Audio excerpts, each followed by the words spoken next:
வணக்கம் நண்பர்களே, எல்லோரும் சுகம்தானே?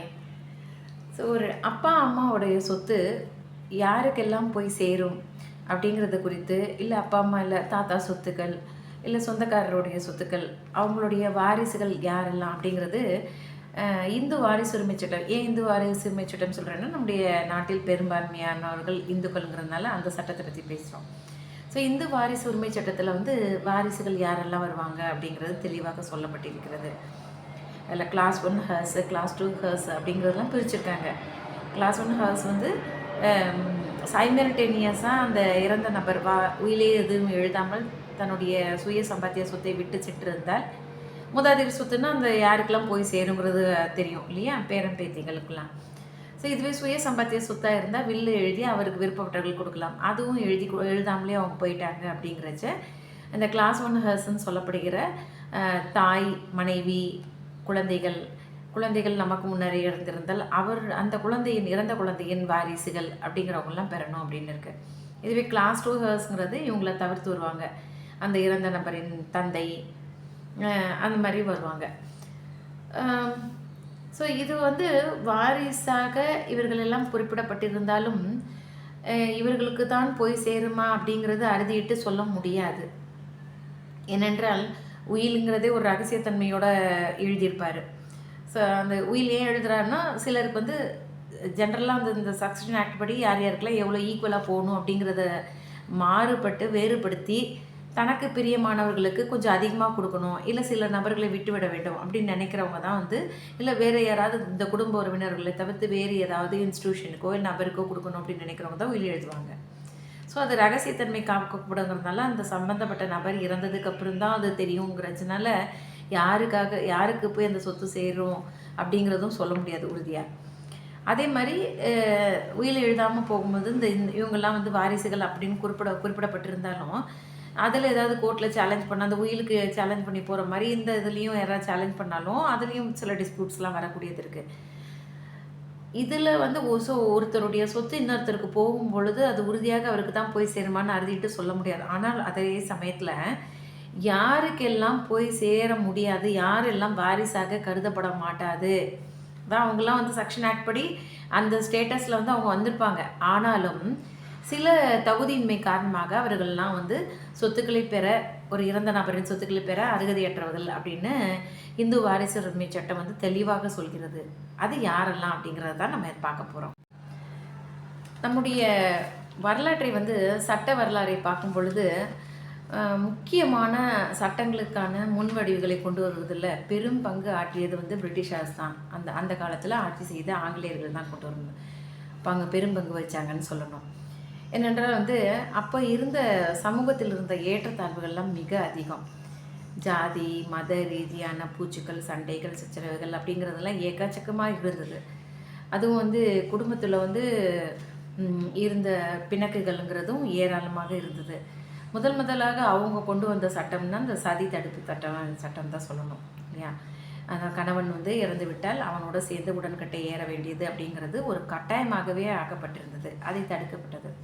அதற்கு பிறகு போன்ற அந்த விதவைகள் மறுமண சட்டம்ங்கிறது கொண்டு வரப்பட்டது 1856. அதில் ஏகப்பட்ட எதிர்ப்புகள் இருந்தாலும் அவங்க அந்த சட்டத்தை கொண்டு வந்தாங்க. ஆனாலும் அந்த புகுந்த வீட்டை பொறுத்த வரைக்கும் அவங்களுக்கு என்ன நினச்சாங்கன்னா கணவன் இறந்த பிறகு இவள் உயிரோடு வாழ்வதே தவறு, அப்படியும் வாழ வேண்டி இருந்தாலும் அவனுக்கு லாயலாக தான் இருக்கணுமே தவிர அவள் இன்னொரு திருமணம் செய்து கொள்வதுங்கிறது எந்த விதத்திலும் நியாயம் கிடையாது அப்படிங்கிறது தான் அவங்களுடைய பார்வையாக இருந்தது. இருந்தாலும் அவளுக்கு சின்ன வயதுலேயே கணவன் இறந்திருக்கும் போது அவள் காலமெல்லாம் தனிமையாக கழித்து கொண்டிருக்க வேண்டியதில்லை அப்படின்னு சொல்லிட்டு மறுமணத்தை அவர்களுக்கு சம்மதிக்க வச்சாலும் அவங்க ஒரு விஷயத்தில் பிடிவாதமாக இருந்தாங்க. என்னென்னா, தங்கள் குடும்பத்தில் இறந்து போன மகனுக்கு சேர வேண்டிய அந்த கோபார்ஷனரி, இந்த ஜாயிண்ட் ஃபேமிலியோட ப்ராப்பர்ட்டின்னு இருக்குல்ல, கூட்டு குடும்ப சொத்து, அதில் இறந்து போன மகனுக்கு ஒரு சொத்து உரிமை இருக்கும் பொழுது அவனுடைய சொத்துக்களுடைய உரிமை அவனுடைய மனைவிக்கும் மகளுக்கும் அப்படின்னு மகனுக்கு போய் சேரும் அப்படிங்கிறச்ச இவ திருமணம் செய்து கொண்டால் அந்த சொத்துல பங்கு அதெல்லாம் உரிமையே எதுவும் கேட்கக்கூடாது அப்படின்ட்டு அதில் பிடிவாதமாக இருந்தாங்க. ஏன்னா அன்னைக்கு காலத்தில் அதெல்லாம் ஏன்னா அவளை பராமரிக்கிறதுக்காக அவனுடைய ஷேர்லேருந்து ஒரு அமௌண்ட்டு அவங்க செலவிட்டு இருக்கிறது ஒரு வழக்கமாக இருந்தது. ஸோ அதையும் வந்து ஆங்கிலேய அரசு ஏற்றுக்கொண்டு அதில் ஒரு ஷரத்தா முக்கியமாக அதில் சொல்கிறது, விதவை மறுமண சட்டத்தை எடுத்து நீங்கள் பார்த்தீங்கன்னா, நான் 1856 கொண்டு வந்ததில் அவள் அந்த முதல் திருமணத்தை பொறுத்த வரைக்கும் அவள் இறந்தவளாக கருதப்படுவாள். அவள் 2வது திருமணம் செய்த பிறகு எந்த விதத்திலும் அவளுக்கு முதல் திருமணத்தின் மூலமாக அந்த கணவனுடைய சொத்துக்களில் எந்த உரிமையும் கோர முடியாது அப்படிங்கிறது தான் தெளிவாக அந்த ஷரத்துக்கள் போடப்பட்டிருந்தன. இதையே தான் வந்து பிற்காலத்தில் இந்து செக்ஷன் ஆக்ட் 1956 கொண்டு வரப்பட்ட போதும் இந்த செக்ஷன் 24 இதுதான் கொண்டு வரப்பட்டது. அந்த விடோங்கிறவங்க விதவை, அந்த அந்த கணவன் இறந்த பிறகு அந்த மனைவியாகப்பட்டவள் இன்னொரு திருமணம் செய்து கொண்டால் அவளுக்கு அந்த இறந்த கணவனினுடைய சொத்துக்களில் உரிமை கோருவதற்கிருந்து விலக்கு தடை இருந்தது அந்த செக்ஷன் 24 படி.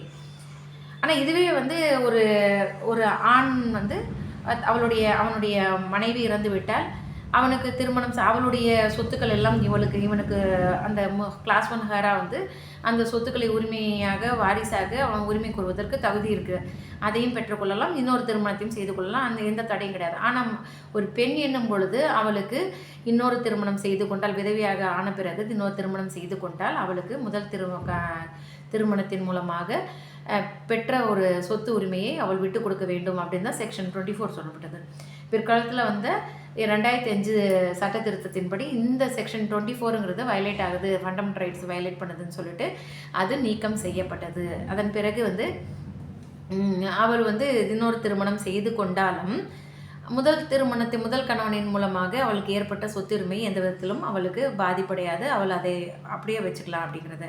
இவன் உச்ச நீதிமன்றம் கூட என்ன சொல்லிட்டு அது முன்னாடி அன்னைக்கு தேதியில் 1956 வந்து அந்த செக்ஷன் ஆக்ட் 1956 வந்த பொழுது என்ன சொல்லப்பட்டதுன்னா, அந்த கமென்ஸ்மெண்ட் ஆக்ட் அன்னைக்கு அவள் வந்து ஒரு லிமிட்டெட் எஸ்டேட், அதை தான் நான் சொல்ல வரேன். லிமிட்டெட் எஸ்டேட்டுங்கிறது என்னென்னா 1937 ஒரு சட்டம் கொண்டு வராங்க பிரிட்டிஷ்கார்ஸ் வந்து, right to the women's property அப்படின்னு சொல்லிட்டு 1937 கொண்டு வராங்க. என்னென்னா அப்போ வரைக்கும் வந்து 1937 சட்டம் கொண்டு வரதுக்கு முன்னாடி வரைக்கும் பெண்களுக்கு எந்த அந்த சொத்தின் மீதான உரிமையே கிடையாதுன்னு இருந்துச்சு. ஏன்னா ஒன்று பிறந்த அந்த பெண் குழந்தையாக பிறக்கும்போது புகுந்த வீட்டில் தான் அவளுக்கு உரிமை இருக்குதுன்னு சொல்லப்பட்டது. இதுவே புகுந்த வீட்டில் போனப்போ கணவனுக்கு மட்டும்தான் அந்த அந்த அவளுடைய கணவனுக்கு தான் அந்த சொத்தில் வந்து அந்த பிறந்த வீட்டில் இருக்கிற சொத்துக்கள் அந்த உரிமை, அவனுடைய மனைவிங்கிற முறையில் அவளுக்கு தனிப்பட்ட உரிமை எதுவுமே இல்லாமல் இருந்துச்சு. அவன் இறந்துட்டான், அவனுடைய பிள்ளைக்கு தான் உரிமை இருக்குதுன்னு சொல்லப்பட்டது தவிர மனைவிங்கிற முறையில் இவளுக்கு எந்த ரைட்ஸும் கிடையாதுன்னு இருந்துச்சு. இந்த பிரிட்டிஷர்ஸ் கொண்டு வந்த சட்டத்தில் வந்து அவளுக்கு ஒரு லிமிட்டெட் எஸ்டேட் ரைட்டை கொண்டு வராங்க. லிமிட்டெட் ரைட்ஸ் அந்த கணவனுடைய இறந்து போன கணவன் சொத்துக்களை பொறுத்த வரைக்கும் அவள் வாழும் காலம் வரை அவள் அதை அனுபவிச்சுக்கலாம் அப்படிங்கிறது தான் right to the women's property 1937 கொண்டு வரப்பட்டது. அதில் லிமிட்டெட் எஸ்டேட்டு, அதாவது அவளுக்கு அந்த வாழும் வரையில் அந்த சொத்தை அனுபவித்து கொள்ளலாமே தவிர அதை எதுவும் மாற்றம் செய்வதற்கோ தானமாக கொடுப்பதற்கோ இல்லை விற்பதை செய்வதற்கோ அவளுக்கு எந்த அதிகாரம் கிடையாது. அவள் இறந்த பிறகு அந்த சொத்துக்கள் அவளுடைய சட்டப்பூர்வமான வாரிசுகளுக்கு பிள்ளைகளுக்கெல்லாம் போய் சேர்ந்துடும் அப்படிங்கிறது. இந்த 1937 லிமிட்டெட் எஸ்டேட்டில் இருந்தது இல்லையா, இதைத்தான் வந்து 1956 இந்து வாரிசுரிமை சட்டம் கொண்டு வரப்பட்ட பொழுது அன்னைக்கு தேதியில் அந்த சட்டம் கொண்டு வந்ததில் எந்த சொத்துக்களையெல்லாம் அந்த ஒரு இந்து பெண் வந்து அனுபவித்து கொண்டிருந்தாலோ அது அவளுக்கு லிமிட்டெட் ரைட்ஸ் இருந்துச்சோ அதெல்லாம் அவளுக்கு அப்சல்யூட் ரைட்ஸ் ஆகிடுது அப்படின்னு தான் இந்த சட்டம் சொல்கிறது. ஸோ அதிலிருந்து அவளுக்கு அதுக்கு முன்னாடி வந்து என்ன சொல்லணும்னா 1937 சொன்ன அந்த சட்டத்தில் என்ன சொல்லணும்னா, அவளுக்கு திருமணத்தின் போது அதற்கு பிறகு அந்த திருமணம் சம்பந்தமான நடக்கக்கூடிய வைபவங்களில் வந்து அவளுடைய பெற்றோர் உறவினர்கள்லாம் கொடுக்கக்கூடிய பரிசு பொருட்கள்லாம் அவளுக்கே சேர்ந்தது அப்படின்னு சொன்னாங்க. அது சீதன பொருட்கள், அதில் அவளுக்கு முழு உரிமை இருக்கிறதுன்னு சொல்லிட்டு இருந்தாங்க. இப்போ இந்த 1956 கொண்டு வந்த இந்து வாரிசுரிமை சட்டத்தில் வந்து இந்த சீதன பொருள் கணவனுடைய சொத்து அப்படின்லாம் எந்த பிரிவும் இல்லாமல் எல்லாம் ஒரே சொத்தாக தான் பார்க்கப்பட்டது. அது லிமிட்டெட் எஸ்டேட்டு அப்படின்னு இருந்தது தான் அப்சல்யூட் ரைட்ஸ்ன்னு கொண்டு வந்துட்டாங்க. இந்த அப்சல்யூட் ரைட்டுங்கிறது எப்போ ஆகும், இப்போ அந்த அவள் மறுமணம் செய்து கொண்டாலும் அவளுக்கு உரிமை இருக்கிறதுன்னு சொல்கிறாங்களே, அது எப்போ அது சக்சஷன் வந்து அவளுக்கு எப்போ ஓப்பன் ஆகுது, அவளோட ரைட்ஸ் எப்போ அவளுக்கு வந்து அந்த உரிமை எப்பொழுது கிடைக்கிறது அப்படிங்கிறச்சு நிறைய கருத்து வேறுபாடுகள்லாம் இருந்துச்சு. அதாவது அந்த சொத்தை வந்து கூட்டு குடும்ப சொத்தை வந்து எப்போ பிரிக்கிறாங்களோ அன்றைக்கி அவள் மறுமணம் செய்து கொண்டிருந்தால் அவளுக்கு உரிமை கிடையாது அப்படிங்கிற மாதிரி ஒரு பார்வை இருந்தது. ஆனால் உச்சநீதிமன்றம் வந்து தெளிவாக சொல்லிட்டது. என்னைக்குன்னா, அவள் சக்சஷன் அவளோட ரைட்ஸ் வந்து எப்போ ஓப்பன் ஆகுதுன்னா, அவளுடைய கணவன் இறக்கும் பொழுது. அவளுடைய கணவன் இறக்கும் பொழுது அவளுக்கு எந்த அவள் கணவன் இறக்கும் பொழுது அந்த அந்த கணவனுடைய சொத்துக்களில் அவளுக்கு அப்சல்யூட் ரைட்ஸு கிடச்சிருது. அப்படிங்கிறதுனால அந்த ரைட்ஸ் ஒன்ஸ் அவளுக்கு ரைட்ஸ் கிடச்சது அது அப்சல்யூட் ஆகிடுதுங்கிறச்ச அதுக்கு பிறகு அவள் திருமணம் செய்து கொண்டால் அந்த திருமணத்தின் மூலமாக அந்த திருமணம் செய்ததாலேயே முதல் திருமணத்தின் மூலமாக அவளுக்கு கிடைத்த அந்த உரிமை, சொத்து உரிமை எந்த விதத்திலும் பாதிப்படையாது அப்படிங்கிறத தெளிவாக்கிடுச்சு. அது இந்த நீதிமன்றம் கூட உறுதி செய்து விட்டது. இதுதான் வந்து இந்துக்களுடைய பெண்கள் சொத்துக்கள் உரிமையை பற்றி.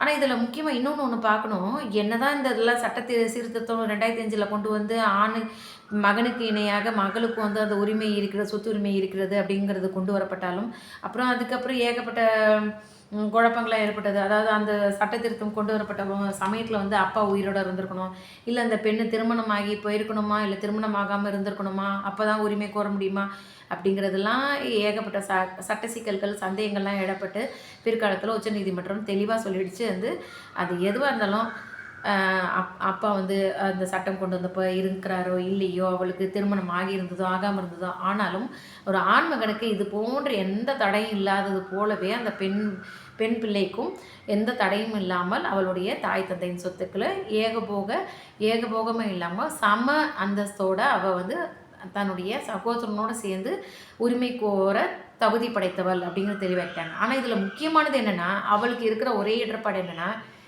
அவள் தன்னுடைய சகோதரர்களோடு சேர்த்து பாகப்பிரிவினை வந்து அவள் வந்து கேட்க முடியாது. திருமணமாகி போகக்கூடிய பெண் தன்னுடைய பெற்றோரின் சொத்தில் உரிமை கோரி பாகப்பிரிவினை கோர முடியாது. ஏன்னா அந்த சொத்தில் வந்து அவளுடைய சகோதரர்கள் அனுபவித்து கொண்டிருக்கும்போது எப்போ அவளுக்கு உரிமை கிடைக்கும் அப்படின்னா, அவர்கள் அந்த சொத்துக்களை பாகப்பிரிவினை செய்து கொள்ளலாம் அப்படின்னு முடிவு செய்யும் பொழுது வேணால் இவன் வந்து அவளுக்கு உண்டான பங்கை பெற்றுக்கொள்ளலாம் அப்படிங்கிறது. அதே போல் அவள் திருமணமாகி சென்ற பிறகு அவள் விதவையாகி திரும்ப வரும் பொழுதோ இல்லை கணவனால் கைவிடப்பட்ட பொழுதோ தான் அந்த பிறந்த வீட்டில் வந்து வசிக்கும் உரிமை இருக்கிறது அப்படின்னு சொல்லப்பட்டது. இப்போ சமீபத்தில் நம்மளோட மெட்ராஸ் ஹைகோர்ட்டில் தெளிவாக சொல்லிட்டாங்க, திருமணம் ஆகி இருந்த சமயத்திலும் அது வந்து அவள் டெசர்ட்டடாக தான் டைவர்ஸியாக தான் திரும்ப வந்து இங்கே வாழணும், இல்லை அன்மேரிடாக இருந்தால் தான் வாழணும், பிறந்த வீட்டில் வசிக்கிற உரிமை இருக்குதுன்னு சொல்ல முடியாது. கல்யாணம் ஆகி போனாலும் பிறந்த வீட்டில் அவளுக்கு உரிமை உள்ளது, அங்கு வந்து வசிக்கும் உரிமை உள்ளது அப்படிங்கிறது சொன்னாங்க. ஆனால் இன்னொன்று வந்து சொத்து உரிமையில் அவளுக்கு அப்சல்யூட் ரைட்டு கொண்டு வரப்பட்டாலும் ஒரே ஒரு பெரிய வித்தியாசம் என்ன இருக்குதுன்னா, இனிமேல் அவளுக்கு வந்து அந்த சொத்து வந்து யார் மூலமாக வந்தது, பெற்றோர் மூலமாக அந்த சொத்து பெற்றாளா இல்லது புகுந்த வீட்டின் மூலமாக அந்த சொத்து பெற்றாளான்னு சோர்ஸை வந்து விசாரிக்கிறதுக்கான இது இன்றைக்குமே இருக்குது அந்த சட்டத்தில். ஏன்னா இந்து வாரிசு உரிமை சட்டத்தில் செக்ஷன் 15 என்ன சொல்லுதுன்னா, சப்போஸ் அவளோட கணவனோ குழந்தைகளோ இல்லாத பொழுது அவள் சொத்துக்களை விட்டு செல்லும் பொழுது அந்த சொத்து வந்து அவள் பெற்றோர் மூலமாக பெறப்பட்டிருந்தால், அவளுக்கு கட்டிருந்தால் திரும்ப அந்த சொத்து அவள் பெற்றோர்களிடமே போய் சேரும். இல்லை புகுந்த வீட்டின் மூலமாக அவளுக்கு அந்த சொத்தின் உரிமை கிடைத்திருந்தால் திரும்பவும் இந்த புகுந்த வீட்டை அவளுடைய கணவனின் வாரிசுகளுக்கே மாமனார் மாமியாருக்கே போய் சேரும் அப்படின்னு தான் செக்ஷன் 15 சொல்லுது. ஸோ இது ஒரு தடை வந்து அவளுக்கு இருக்கிறது. இப்போ என்ன சொல்லிட்டு இருந்தோன்னா, அது வரைக்கும் வந்து ஆவணம் மூலமாக உயில் எழுதும் விஷயம் வந்து உரிமைங்கிறது ஒரு இந்துவை பொறுத்த வரைக்கும் இல்லாமலே இருந்துச்சு. ஸோ இதை நீக்கும் பொழுது சப்போஸ் வந்து இந்த பிள்ளைகளுக்கு தான் இவர் இறந்ததுக்கப்புறம் அந்த பிள்ளைகளுக்கு போய் சேரணும். சப்போஸ் வாழும் காலத்திலே ஒரு பிள்ளைக்கு வந்து ரொம்ப பிடிச்சிருக்கு, அவங்க கூட ஷேர் கொடுக்கணும், இல்லை ஒரு பிள்ளை ரொம்ப மோசமாக நடந்துக்கிறான் அவனுக்கு கொடுக்கவே கூடாது, பங்கே கொடுக்கக்கூடாது, இல்லை வேறு ஒரு தானம் பண்ணணும், கோயிலுக்கு நன்கொடை அளிக்கணும், இல்லை ட்ரஸ்ட்டுக்கு ஏதாவது எழுதி வைக்கணும், இல்லை வேறு ஒரு 3ஆம் நபருக்கு பிடிச்சமானவங்களுக்கு கொடுக்கணும் அப்படின்னு நினச்சா அந்த மாதிரி எழுதி வைக்கிறதுக்கான வழிமுறை ஏதும் ஒரு இந்துவுக்கு இல்லாமல் இருந்தது. ஸோ அதை தீர்க்கும் பொருட்டு 1870 வந்து பிரிட்டிஷர்ஸ் வந்து ஹிந்து வில்ஸ் ஆக்ட் அப்படிங்கிறத கொண்டு வராங்க. அது மூலமாக அவர்கள் விருப்பப்பட்டவர்களுக்கு இந்த உயில் மூலமாக தங்களுடைய சொத்துக்களை எழுதி கொடுப்பதற்கான உரிமை அவர்களுக்கு கிடைக்கப்பட்டது. அதை தான் 1916 Hindu disposal of the property ஆக்டுங்கிறதையும் கொண்டு வந்தாங்க.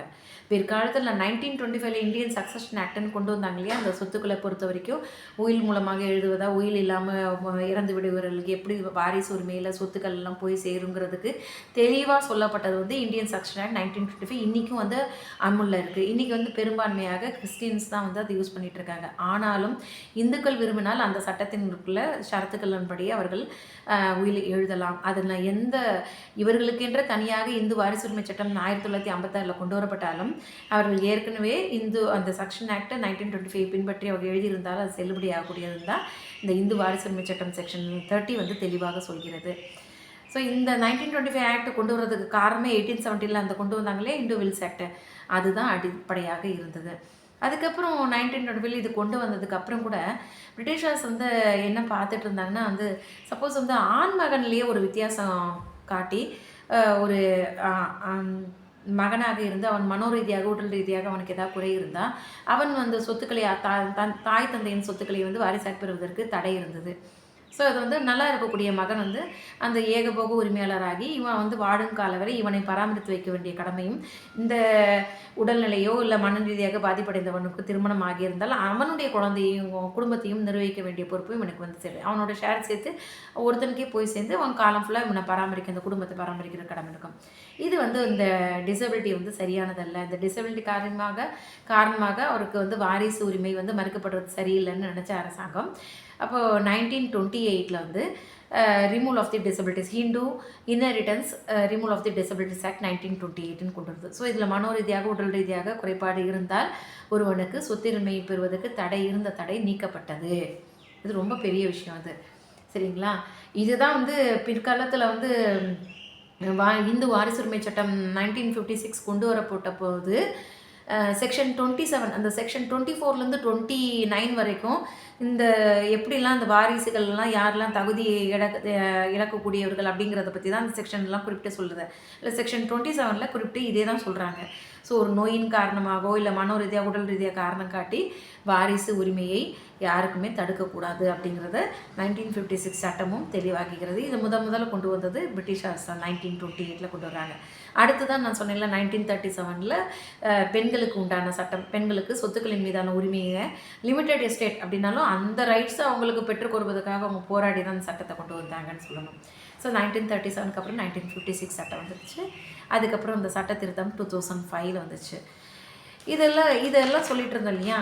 இப்போ வந்து எந்த வாரிசுகள் எல்லாம் இந்து வாரிசுரிமை சட்டப்படி இவங்கெல்லாம் வாரிசு கிளாஸ் 1 ஹர்ஸு கிளாஸ் 2 ஹர்ஸ்ன்னு சொல்லி இவங்கெல்லாம் வாரிசாக சொத்து உரிமை பெறுவதற்கு தகுதி படைத்தவர்கள்னு சொன்னாலும் அந்த தடை இருக்குதுன்னு சொன்னால செக்ஷன் 24லேருந்து 28 வரைக்கும் அதன்படி யாரெல்லாம் தடைக்கப்பட்டவர்கள் அப்படின்னு பார்த்தா செக்ஷன் 24 வந்து ஒரு பெண் வந்து மறு திருமணம் செய்து கொண்டால் அவள் வந்து முதல் கணவனினுடைய சொத்துரிமை இழக்கிறாள்னு சொல்லி 24 கொண்டு வரப்பட்டது. அது பிற்காலத்தில் உச்சநீதிமன்றம் அதை ஸ்டக் டவுன் பண்ணிட்டாங்க, கிடையாது. 25ங்கிறது மர்டர்.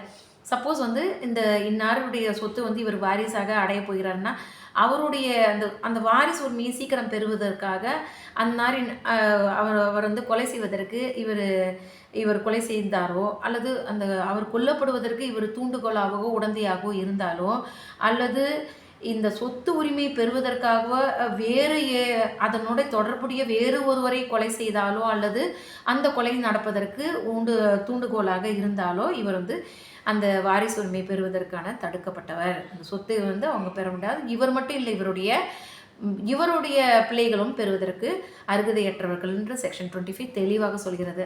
ஆனால் தான் சில சமயத்தில் அந்த செய்தித்தாள் நம்ம படிக்கிறோம் இல்லையா, சொத்து கேட்டு சொத்தில் பங்கு கேட்டு தாய் அடித்து கொலை இல்லை தகப்பன் வந்து துன்புறுத்தப்பட்டு அந்த பலத்த காயத்தின் காரணமாக இறந்துட்டாங்கன்னு சொல்லிட்டு சில செய்திகள்லாம் நம்ம முடியும்.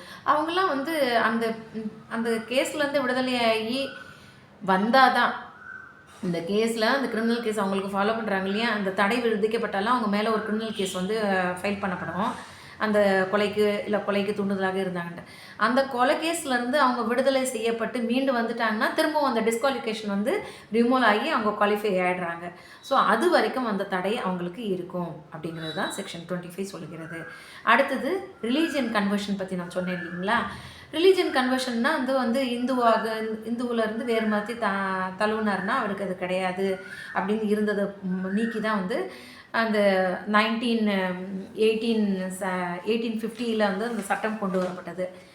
ஆனாலும் அவருடைய வாரிசுகளுக்கு அந்த இப்போ தாத்தா சொத்து பேரங்களுக்குன்னு சொல்கிறாங்க இல்லையா, அந்த பேரன்கள் வந்து தந்தை தாயோ வந்து வேற்று மதத்தை தழுவி இருந்தால் அந்த தந்தை தாயின் மூலமாக அவர்கள் பெறக்கூடிய அவர்களுடைய தாத்தாவின் சொத்துக்களை பெறக்கூடிய உரிமை இருந்தாலும் இவங்களோட ரிலீஜன் வந்து தாய் தந்தையோட ரிலீஜன் தானே ஆகும் இல்லையா? அதுக்கப்புறம் தானே அவங்க கன்வெர்ட் பண்ணணும் இல்லையா?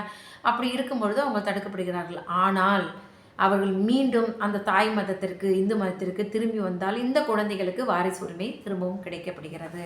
ஸோ டிஸ்குவாலிஃபை ஆகிறவங்க திருப்பியும் குவாலிஃபை ஆகிறது வந்து ரீகன்வர்ஷன் டு த இந்துயிசம். ஆனால் அவங்களுக்கு கிடைக்கக்கூடியதுன்னு சொல்லலாம். ஸோ மர்டர் நடந்தால் கொலை செய்திருந்தால் அவங்க தடுக்கப்படுவார்கள். ஆனால் அது நீதிமன்றத்தால் விடுவிக்கப்பட்டால் திரும்பவும் அந்த தடை நீக்கப்படும். மதம் மாறியிருந்தால் அவங்க வந்து வாரிசு உரிமை பெறுவார்கள். ஆனால் அவங்க குழந்தைகளுக்கு தடை இருக்கிறது. ஆனால் அந்த குழந்தைகள் திரும்ப ஹிந்துயிசம்க்கு திரும்பினால் உண்டு. அப்புறம் விடோ ரீமேரேஜுக்கு இருந்த தடையும் நீக்கப்பட்டது. அப்புறம் இந்த டிசீஸோ இல்லை மன ரீதியான உடல் ரீதியான குறைபாடு இருக்கவர்களுக்கு இருந்த தடை வாரிசு உரிமை பெறுவதற்கு இருந்த தடையும் நீக்கப்பட்டு விட்டது. ஸோ இதெல்லாம் நம்ம தெரிஞ்சுக்கிட்டால் தான் வந்து எந்த காரணங்களுக்காக நம்ம வாரிசாக இருந்தாலும் நமக்கு அந்த உரிமை சொத்தில் உரிமை பெற முடியாது, அதை அனுபவிக்க தடுக்கப்பட்டவர்கள் அப்படின்னு தெரிஞ்சால் அது போன்ற சின்ஸ் அதெல்லாம் பாவ செயல்கள் தான் சொல்லணும். அதை மர்டர் செய்கிறது, சீக்கிரமாக ப்ரிசிப்டேட் பண்ணணும் அந்த சொத்துரிமை பெறுவதற்காக. இப்போலாம் நிறைய அந்த மாதிரி செய்திகள்லாம் நம்ம பார்க்குறோம். அந்த சொத்துக்கு அடைவதற்காகவும் பண்ணுறாங்கட்டுன்னு. அது அது எந்த காலத்துலேயும் அவங்க சொத்துரிமையை அவர்களுக்கு மட்டும் இல்லை, அந்த குழந்தைகள் அவருடைய குழந்தைகளுக்கும் போய் சேராதுங்கிறச்ச ஏன் அந்த தவறு செய்கிறாங்கன்னா அதுக்கு சரியான விழிப்புணர்வு இல்லை அப்படிங்கிறது தான். அந்த சட்ட விழிப்புணர்வு பெறணுங்கிறதுக்காக தான் நம்முடைய சங்கடம் தவிர்க்கும் சட்டம் மூலமாக நம்ம யூடியூப் சேனல் மூலமாக இது போன்ற வீடியோ பதிவுகள் எல்லாம் நம்ம தொடர்ந்து போட்டுகிட்டே வரோம்.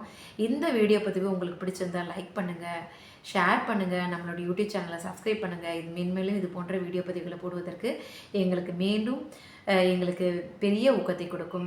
உங்களுடைய ஆதரவு மென்மேலும் பெருகி கொண்டிருக்கு. அதற்கு என்னுடைய நன்றியும் வணக்கத்தையும் தெரிவித்துக் கொள்கிறேன். மீண்டும் இன்னொரு பதிவில் உங்களை சந்திக்கிறேன். நன்றி, வணக்கம்.